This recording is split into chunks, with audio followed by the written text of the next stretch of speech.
అందరికీ welcome back to ఆదికమ్మ kitchen అండి. ఈరోజు మనం శనగపప్పు బీరకాయ కర్రీ ప్రిపేర్ చేసేసుకుంటున్నాం.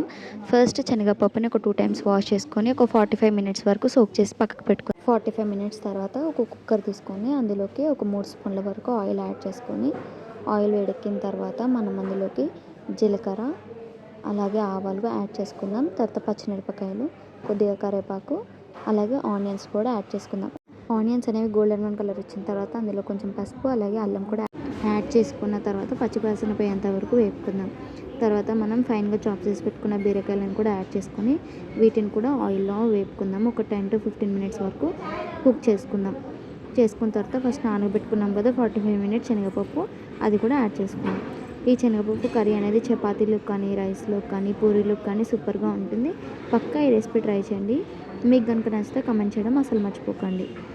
ఈ టైంలోనే మనం శనగపప్పుని అనేది యాడ్ చేసుకున్నాం. శనగపప్పును కూడా ఆయిల్లో కొంచెం ఫ్రై అయ్యనిచ్చి ఒక 5 to 10 మినిట్స్ వరకు ఫ్రై అయ్యనిచ్చిన తర్వాత నెక్స్ట్ ప్రాసెస్లోకి వెళ్దాం. మన ఛానల్లో బేబీ ఫుడ్ అలాగే ఈజీ పచ్చడి రెసిపీస్ ఎలా చేసుకోవాలో నేను ప్రిపేర్ చేసి చూపిస్తున్నాను.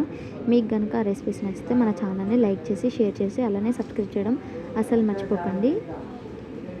శనగపప్పు అలాగే బీరకాయ అనేది ఆయిల్లో మంచిగా ఫ్రై అయిన తర్వాత మనం ఒక 2 స్పూన్స్ వరకు కారం అలాగే సాల్ట్ని కూడా యాడ్ చేసుకుందాం.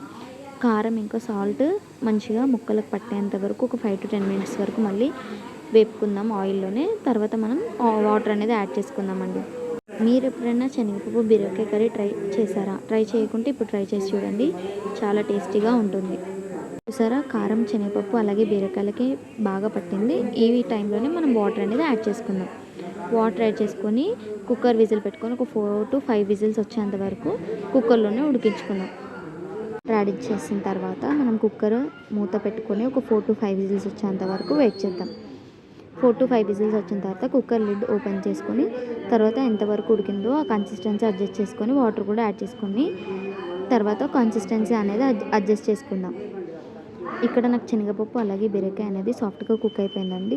సో నేను అందుకని స్టవ్ ఆఫ్ చేసేసుకుంటున్నాను. ఈ టైంలోనే మనం కొంచెం గరం మసాలా అలాగే కొద్దిగా కొత్తిమీర కూడా యాడ్ చేసుకుందాం.